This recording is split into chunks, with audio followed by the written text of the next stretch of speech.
Gone, but not forgotten. Snow White has been defeated by the forces of the internet. What? It's just an ordinary crabby. Oh my goodness! Guys, once again, the internet remains totally unchallenged. We have destroyed virtually every single trade article that you can think of. None of the shield media have any nice things to say about this movie. Neither do the fans. Neither do the box office numbers, which absolutely are abysmal right now. Let's take a look at these box office numbers, shall we? Right now, oh my goodness, Snow White, having just premiered this past weekend, is number 6 at the global box office, currently being beaten out by Mickey 17, the movie that is basically TDS on steroids, and also getting beaten out by Bridget Jones, which is not even in American theaters whatsoever.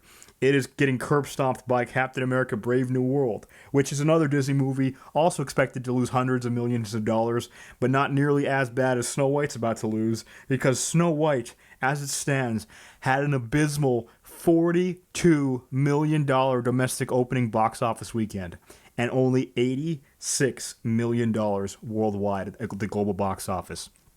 $86 million for a movie that costs like $350 million. That means it would be about $800-900 million just for this thing to break even. That is absolutely unacceptable. No film has any chance of success unless it's like Avengers Endgame with that kind of budget. And even then, why would you want to shoot yourself in the foot, spend that much money on a film, knowing that your return on investment is really not going to be that much money at all? Why waste your time like that? Why waste everybody's time making a movie that just will not make much of a profit at all, even if it is commercially successful? Well, Disney finds a way. And, like I said, the shills cannot even defend this. So now the most they can do is try to spin things. Let's take a look at our old friend, the Hollywood Reporter. Let's see what they got to say about this, right? Box office. How Snow White landed in potential bomb territory. Oh, it's not potential. It's already bombed. It's over. Snow White is dead. It's dead, and it's been dead since day one. There's no hope for this thing making a profit. It's not even going to happen. Disney's tentpole opened to a near disastrous numbers considering its mega budget. Is there still a chance for a fairy tale ending? The mood was grim on Sunday on the Disney lot as Snow White opened behind expectations to an estimated $43 million domestically. Globally, the live-action remake of the iconic 1937 film was expected to clear $100 million, but instead came in at $87.3 million. Even $100 million is absolutely abysmal. You guys would need at least like $150 million on opening domestic box office returns just in order to have some sort of safety zone and clear projection that you have an idea of maybe making profit going forward. But now we know that's just not even going to happen. While those hauls wouldn't normally spell disaster for a female-targeted pick, Snow White has found itself in potential bomb territory because of its hefty production budget of $270 million before another $100 million or so in marketing costs. Based on initial ticket sales and mixed word of mouth, Snow White may have global trouble getting into $300 million or $400 million globally, well, short of a box office safety net of $500 million or more. Again, in this case, you need a safety net of like $600 to $800 million. $500 million is not even enough for this movie. Consider that 2019's Dumbo, which debuted at $45 million domestically, topped out at $353 million against a $170 million budget. Disney supporters would say if anyone is capable of pulling off a fairy tale ending, it's them. Let's not even get into that. That's just delusional thinking. Case in point, over Christmas 2024, many in the media immediately wrote off Mufasa the Lion King when it opened to $35.5 million domestically. The live-action pick did 7 times its opening number, a rare feat to top out at nearly $780 million globally. Yeah, and maybe that's a profit of like, what, $150 million at most, $150 million. Like that is unacceptable. You need a profit of at least $200 million or more to be considered a true success. And to my knowledge, Mufasa costs, again, I think like $270 at least. So 718, maybe that's a profit, of about $250 million conservative estimate. I'm sure the actual profit for them was probably even less than that. So that's not really something to celebrate.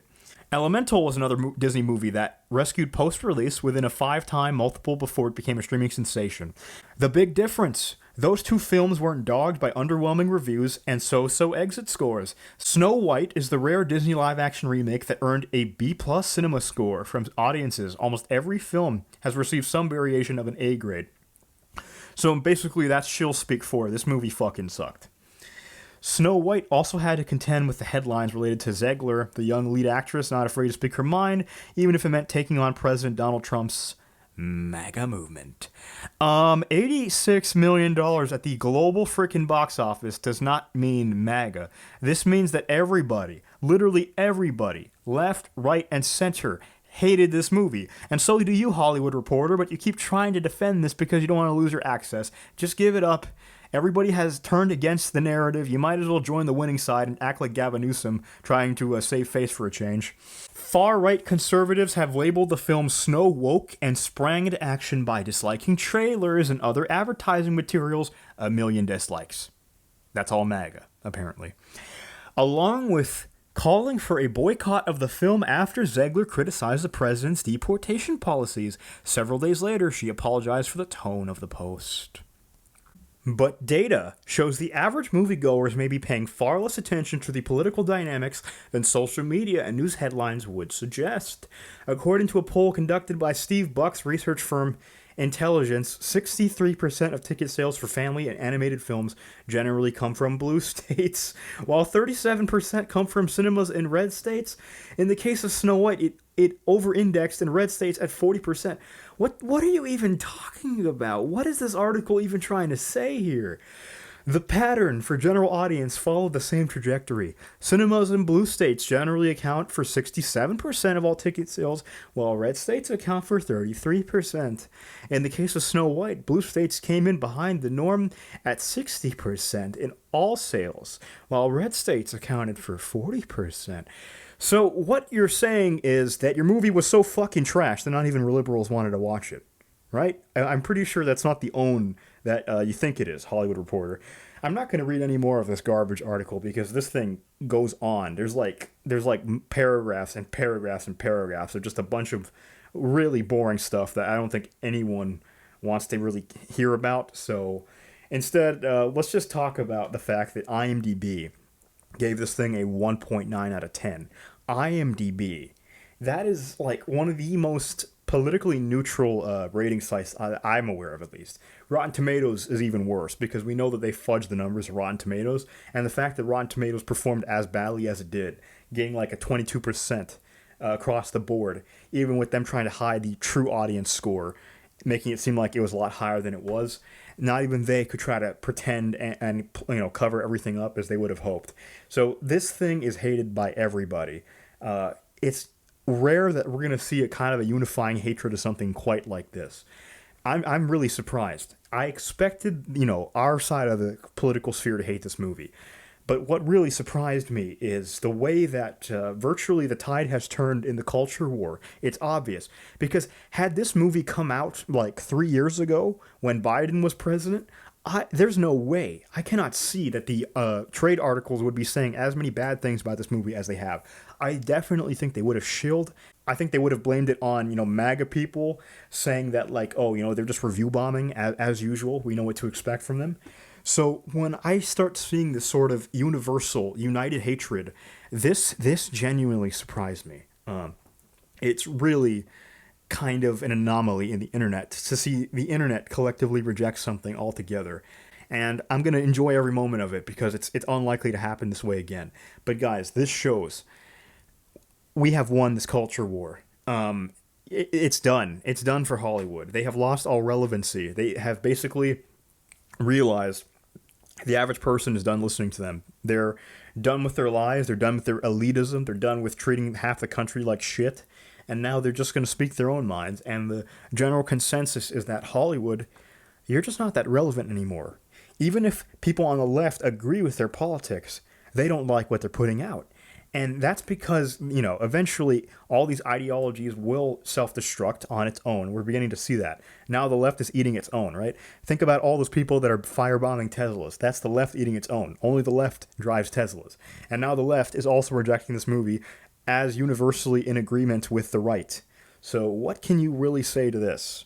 Except that it's just better for everybody to take the L, Hollywood Reporter and Disney included, and move on. It's better for Disney to just admit that they messed up, admit that they made a huge mistake casting Rachel Zegler, and just straight up just say the truth rather than trying to save face here. It'd be so much easier for them to do that, but we know that they're too arrogant to do that because they brought this on themselves. They always planned to make an activist movie, and now they're reaping the consequences of that. So, guys, congratulations to you guys, right? You are the audience, your voices are everything, and now we've really hit them with their bottom line. And that's just the first of many hits Disney's going to take this year, right? Snow White was a massive flop for them, as well as Captain America Brave New World. We will see how the Thunderbolts and then Fantastic Four performs, although I imagine Female Silver Surfer is going to piss off a lot of different fans. And then around that same time that Fantastic Four comes out, Gina Carano goes to trial with Disney. And when that trial drops and people start paying attention to what's really going on, man, Disney is finished. Because when Gina Carano beats out Disney in court, and she will, because she has every cause she needs to win in court, the tide has basically turned, and Hollywood in general. Because when this thing goes to trial and Gina Carano wins this lawsuit, it'll show the entire industry, you cannot do this anymore. You cannot fire people based on their politics. It's not going to work like that. You actually have to start making content for the average consumer, not for a political side. You have to make it so that people can be brought together. Art is supposed to bring people together, not divide, and Hollywood has failed to learn that lesson, and this is why they lost the election. But anyway, guys, I'm really happy with just how overwhelmingly hated this movie is. It deserves it. I mean, had it been good, had they not attacked the fans, I would have been all for, I hope that it does well for them, and we'll see how it goes. But since they've spent their last 5 or 6 years trying to groom kids, trying to change the narrative of society, hating everybody who does not politically agree with them, I've got nothing but contempt for them, and I'm so glad that they failed this time around. But anyway, guys, that was the video. Please consider leaving a like and subscribing. I'll see you guys in the next one.